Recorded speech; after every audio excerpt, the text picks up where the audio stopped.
Hey guys, Mike here.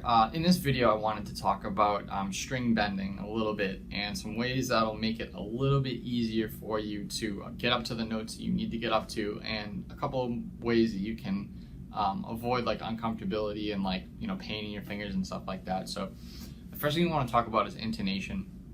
And what intonation is the idea of making sure that we're in tune, basically.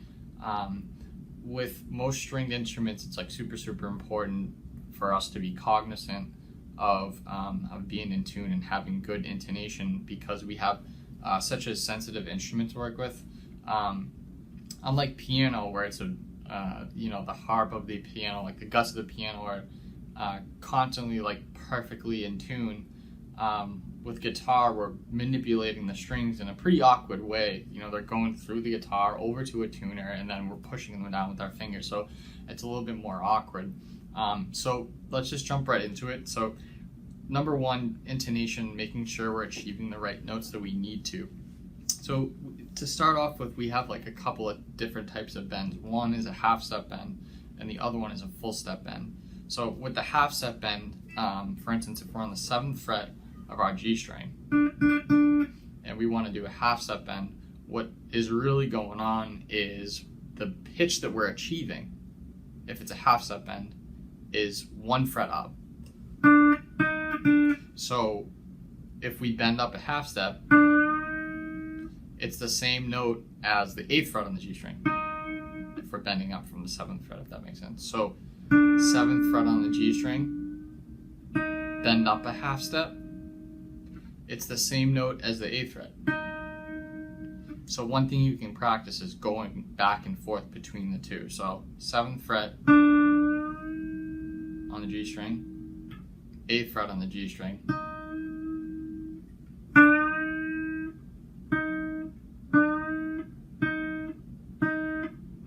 back and forth.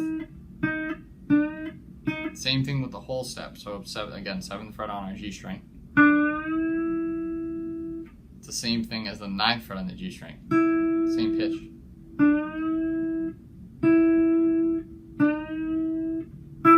Just go back and forth. If you notice, I'm not starting right out completely bending the string. I'm bending up. So I'm going and then hitting the note too. That's a good way too. You can kind of train your ear a little bit to hear the correct pitch. So it's just another thing to keep in mind. So basically, if you're doing a half step bend from the 7th fret, it really means you're playing the pitch on the 8th fret. So that's one way. So another tip that I'll give too, in terms of making it a little bit easier to actually bend the string, to combat the resistance of the string, is number one, start practicing on your E string. It's going to be much easier to push up on your E string because it's a thinner string. And then work your way, up the fingerboard of the guitar. So work on your E string, and then work on your B string, and work on your G, and then so on and so forth. The other thing is that the majority of what we've been playing so far is with our thumb behind the neck of the guitar. Unfortunately, when we're bending the string, because it's such like an awkward function on the guitar, we're gonna bring our thumb over, which is kind of like a golden rule that we don't break. However, we're gonna break it anyway.